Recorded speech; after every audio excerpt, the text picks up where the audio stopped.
ಜೈ ಭಾಸ್ಕರ ಆ ರೀತಿಯಾಗಿ ಮಹತಾಯಿಯಾದ ಚಂದ್ರಾಸೆ ಅಮ್ಮ ದೇವಿ ಮಹತಾಯಿ ನಮ್ಮ ರಾಜ್ಯಕ್ಕೂ ನಮ್ಮ ಪ್ರಜೆಗಳಿಗೂ ನಮ್ಮ ಪ್ರಜೆಗಳಿಗೂ ನನ್ನ ಪ್ರಾಣೇಶ್ವರನಿಗೂ ನನ್ನ ಪತಿದೇವರಿಗೂ ಯಾವ ಕುಂದು ಕೊರತೆಯು ಬರದಂತೆ ಕಾಪಾಡು ಮಹತಾಯಿ ಎಂಬುದಾಗಿ ದೇವಿಯ ಫೋಟಕ್ಕೆ ಪೂಜೆ ಮಾಡತಕ್ಕಂತ ಸಮಯದಲ್ಲಿ ಆ ಮಂಗಳಾರತಿ ಬೆಳಗ್ತಾ ಬೆಳಗ್ತಾ ಬೆಳಗ್ತಾ ಬೆಳಗ್ತಾ ಇರ್ಬೇಕಾದ್ರೆ ಆ ಕೈ ಜಾರಿ ಡಮ್ಮನೆ ಕಳಿಕೆ ಬಿದ್ದೋಗಿದ್ದೀನಿ. ಮಹಾ ದೇವಿ ತಾಯಿ ಏನಾದರೂ ತಾಯಿ ಮಹತಾಯಿ ಎಂಬುದಾಗಿ ಒಂದು ಚಿಂತೆಯಿಂದ ಓಡಾಡತಕ್ಕಂಥ ಸಮಯದಲ್ಲಿ ಆ ತನ್ನ ಪತಿಯಾಗಿರ್ತಕ್ಕಂಥ ಸತ್ಯಗುರು ಮಹಾರಾಜ ತನ್ನ ಅರಮನೆ ಹತ್ತಿರ ಹೋಗ್ತಾ ಅರಮನೆ ಹತ್ತಿರ ಹೋಗ್ತಾ ಇರ್ಬೇಕಾದ್ರೆ ಆ ಮಹತಾಯಿಯಾದ ಚಂದ್ರಾಸೆ ಚಿಂತಿಸಿ ತನ್ನ ಪತಿದೇವರ ಮುಖವನ್ನು ನೋಡ್ತಾ ಇದ್ದಾಳೆ. ಆ ಪ್ರಾಣೇಶ್ವರ ನನ್ನ ಪತಿದೇವರು ಏನೋ ಒಂದು ಚೆನ್ನಾಗಿ ಏನೋ ಒಂದು ಸಂಕಟದಿಂದ ಬರ್ತಾ ಇದ್ದಾರಲ್ಲ, ಬಾಡಿದ ಮುಖವನ್ನಾಗಿ ಬರ್ತಾ ಇದ್ದಾರಲ್ಲ, ಪರಮಾತ್ಮ ಏನಾಗಿರಬಹುದು ಎಂಬುದಾಗಿ ತನ್ನ ಪತಿ ದೇವರ ಮುಖವನ್ನು ದಿಟ್ಟಿಸಿ ನೋಡ್ತಾ ಇದ್ದಾಳೆ. ಆಗ ಪ್ರಾಣೇಶ್ವರ ಏನಾಗಿದೆ ನನ್ನ ಮುಖ ಒಂದು ತೆರವಾಗಿ ಕಾಣ್ತಾ ಇದೆಯಲ್ಲ, ಬಾಡಿದ ಮುಖವನ್ನಾಗಿ ಬರ್ತಾ ಇದೆಯಲ್ಲ, ಪರಮಾತ್ಮ ಏನಾಗಿದೆ ನಿನಗೆ ಎಂಬುದಾಗಿ ಕೇಳಲು ಪ್ರಾಣೇಶ್ವರಿ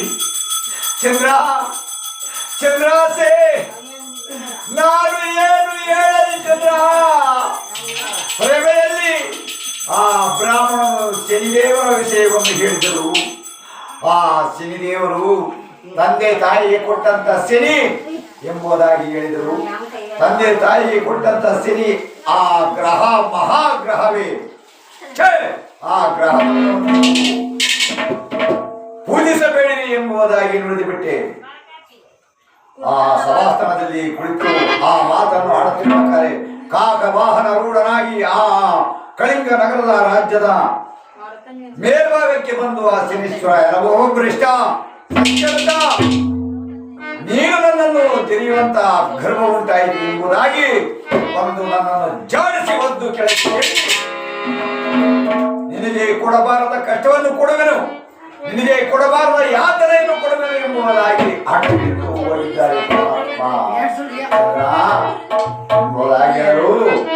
ಆ ಚಂದ್ರಾಸಿಗೂ ಒಂದು ಸ್ವಲ್ಪ ಗೊತ್ತು, ಈ ಶನಿದೇವರು ಕಷ್ಟ ಕೊಡ್ತಾನೆ ಎಂಬುದು ಗೊತ್ತಾಗಿನೂ ಆ ತನ್ನ ಪತಿದೇವರನ್ನು ಸಮಾಧಾನ ಮಾಡೋದಕ್ಕೋಸ್ಕರ ಸ್ವಾಮಿ ಪರಮೇಶ್ವರ ಇಷ್ಟಕ್ಕೆ ನೀವೇ ಕೃತ್ಯ ಬಿಡ್ತಾ ಇದ್ದೀರಾ? ನಮ್ಮ ಕುಲದೇವರಾದ ಶ್ರೀಹರಿ ಇರ್ಬೇಕಾದ್ರೆ, ನಮ್ಮ ಮನೆ ದೇವರು ಕುಲದೇವರ ಇರ್ಬೇಕಾದ್ರೆ, ಶ್ರೀಹರಿ ಇರ್ಬೇಕಾದ್ರೆ ನೀನ್ ಯಾಕೆ ಚಿಂತೆ ಮಾಡ್ತೀಯ? ಆ ಕೀಳು ಶನಿನಿಂದ ಏನು ಮಾಡಬಲ್ಲ? ನಮ್ಮ ಮನದೇವರಿಗೆ ನಮ್ಮನ್ನು ಕಾಪಾಡ್ತಾರೆ. ಆ ಶನಿ ಏನು ಮಾಡಬಲ್ಲ, ನಮ್ಮನ್ನ ಏನು ಮಾಡಕ್ಕಾಗಲ್ಲ ಎಂಬುದಾಗಿ ಹೇಳಲು ಆಗ ಒಂದು ಸ್ವಲ್ಪ ಸಮಾಧಾನಗೊಂಡ್ರು. ಈಗ ಈ ನಮ್ಮನೆಗೆ ನಮ್ಮ ಹೆಂಗಸರು ಏನ್ ಮಾಡ್ತಾರೆ ಅಂದ್ರೆ, ನನಗೆ ಹಿಂಗೆ ಕಷ್ಟ ಬಂದೈತೆ, ಯಾರನ್ನ ಬೈದ್ಬಿಟ್ಟೆ, ಯಾರನ್ನ ಹೋಗಿ ಕಾಳಜಿ ಮಾಡಿಬಿಟ್ಟೆ ಅಂತಂದ್ರೆ, ಯಾಕೆ ಅವ್ರ ಸುದ್ದಿ ನೀನ್ ಯಾಕೆ ಹೋಗಿದ್ದೆ, ಹೋಗಿ ಇನ್ನೊಂದು ರೋಡ್ ಉಳಿಸ್ಕಪ್ಪ ಅಂತಾರೆ. ನಮ್ಮನೆಗೆ ಹೆಂಗಸರು ಇವ್ರು ಯಾರಲ್ಲ, ಆಮೇಲೆ ನೀವು ಜಗಳಕ್ಕೆ ಬಂದಿರಿ ನಾವು ಹಂಗಲ್ಲ ಅಂತ. ನಮ್ಮನೆಗೆ ಹೆಂಗಸರಂಗ ಅಂತಾರೆ, ಹೋಗಿ ಇನ್ನೊಂದು ರೋಡ್ ಉಳಿಸ್ಕಪ್ಪ ಮಕ್ಕಳು, ಅವ್ರ ಸುದ್ದಿ ನೀನ್ ಯಾಕೆ ಹೋಗಿದ್ದೆ ಅಂತ ಅಂತಾರೆ.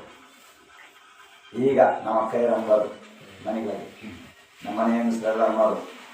ಆದರೆ ಮಹತಾಯಿ ಆದ ಚಂದ್ರಾಸೆ ಅನ್ನಲಿಲ್ಲ, ತನ್ನ ಪತಿದೇವರನ್ನು ಸಮಾಧಾನ ಪಡಿಸುವುದಕ್ಕೋಸ್ಕರವಾಗಿ ನನ್ನ ಪತಿದೇವರು ಸಂಕಟದಿಂದ ಬಂದಿದ್ದಾರೆ, ಅವರ ಸಮಾಧಾನ ಪಡಿಸೋಣ ಎಂಬುದಾಗಿ ಸ್ವಾಮಿ ಆ ಕೀಳು ಶನಿ ಏನು ಮಾಡಬಲ್ಲ, ನಮ್ಮ ಕುಲದೇವರಾದ ಶ್ರೀಹರಿ ಇದ್ದಾನೆ. ಆ ಶ್ರೀಹರಿನ ಆರಾಧನೆ ಮಾಡೋದು ನಡಿ, ಪೂಜೆ ಮಾಡೋದು ನಡಿ. ಆ ಶ್ರೀದೇವರು ಆ ಶ್ರೀಹರಿ ನಮ್ಮನ್ನು ಕಾಪಾಡ್ತಾನೆ ಎಂಬುದಾಗಿ ಆ ಬೆಳಿಗ್ಗೆ ಎದ್ದು ಆ ಮಹಾಮಂತ್ರಿ ಕರೆದು, ಮಹಾಮಂತ್ರಿ ನೀನು ನಮ್ಮ ಕಳಿಂಗ ರಾಜ್ಯದ ಪುರದ ಜನರೆಲ್ಲ ಆ ಶ್ರೀಹರಿ ದೇವಸ್ಥಾನದ ಪೂರ ಮಾಡುವಂತ ನಾವು ಪೂಜಾ ದ್ರವ್ಯಗಳನ್ನು ತೆಗೆದುಕೊಂಡು ಬಾ. ಆ ಶೋಭಾನೆಯನ್ನು ಕರೆಸು. ಆ ವಿಪ್ರರು ಅಂದ್ರೆ ದಿನದರಿದ್ರರು ಅಂದ್ರೆ ಬ್ರಾಹ್ಮಣರು, ಅವರೆಲ್ಲ ಕರೆಸು ಎಂಬುದಾಗಿ ಸತ್ಯತ್ವ ಮಹಾರಾಜ ಮತ್ತು ಚಂದ್ರಾಸೆ ಹೇಳಿದಾಗ ಆ ಮಹಾಮಂತ್ರಿ ಪುರದಲ್ಲಿ ಎಲ್ಲ ಡಂಗೂರ ಹೊಡಿಸಿ ಎಲ್ಲ ಶ್ರೀಹರಿ ದೇವಸ್ಥಾನದಾಗ ಬರ್ತಾ ಇದ್ದಾರೆ ಪೂಜೆಗೆ. ಆ ಮಹಾಮಂತ್ರಿ ಪೂಜಾ ದ್ರವ್ಯಗಳನ್ನು ತೆಗೆದುಕೊಂಡು ಹೋಗಿ ಶ್ರೀಹರಿ ಪೂಜೆ ಹತ್ರಕ್ಕೆ ಪೂಜೆ ಮಾಡೋದಕ್ಕೆ ಸೇರಿದ್ದಾರೆ. ಸತ್ಯವ್ರತ ಮತ್ತು ತನ್ನ ಪತಿಯಾಗಿರ್ತಕ್ಕಂಥ ಚಂದ್ರಾಸೆ ಹೋಗಿ ಆ ಪೂಜೆ ಮಾಡಿ ದೀರ್ಘದಂಡ ಪ್ರಣಾಮಗಳನ್ನು ಮಾಡಿ ಆ ಏನೋ ಒಂದು ಬೇಡಿಕಂತಾ ಇದ್ದಾರೆ ನೋಡೋಣ.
ಆ ಶ್ರೀಮನ್ನಾರಾಯಣ ಮೂರ್ತಿಯಾದ ಶ್ರೀರಾಮಚಂದ್ರ ಶ್ರೀಹರಿಯನ್ನು ಜ್ಞಾನ ಮಾಡ್ತಾ, ಸ್ವಾಮಿ ಶ್ರೀಹರಿ ಶ್ರೀಮನ್ನಾರಾಯಣ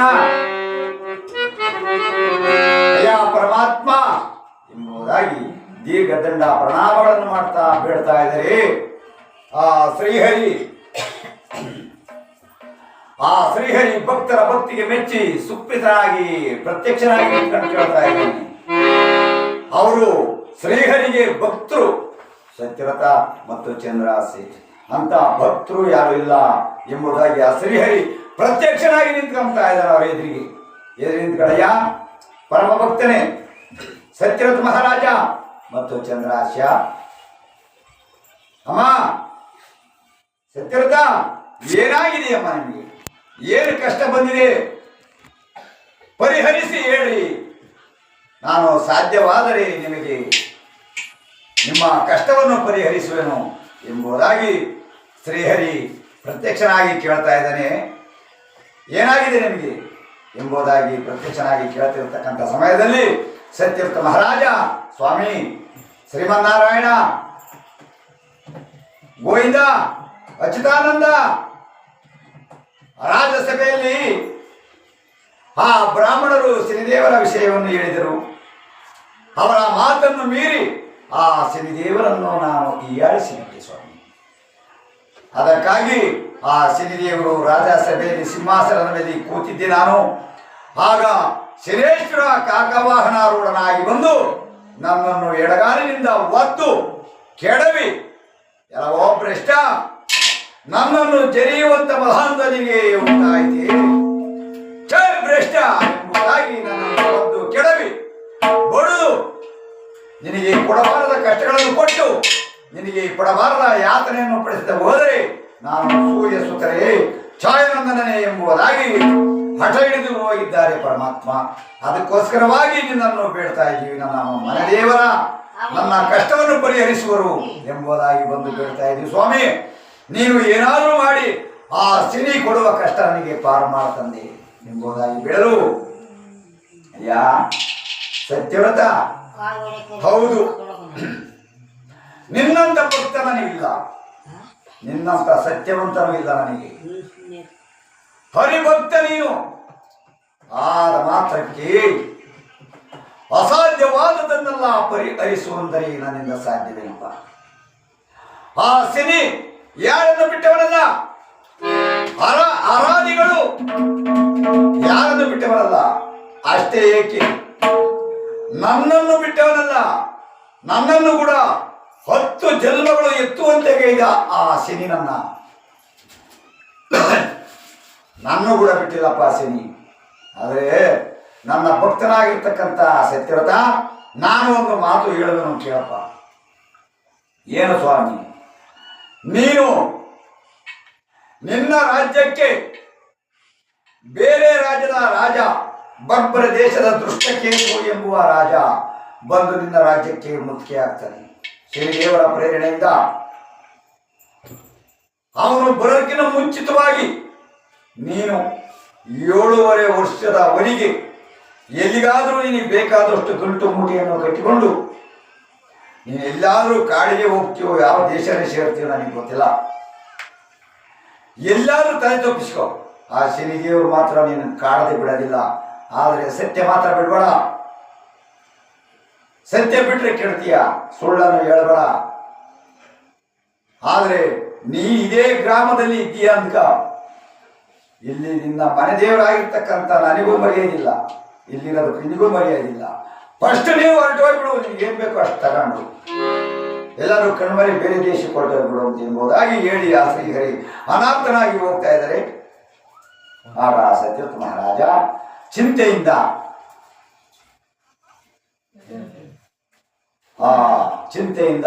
ಒಂದು ಯೋಚನೆಯಿಂದ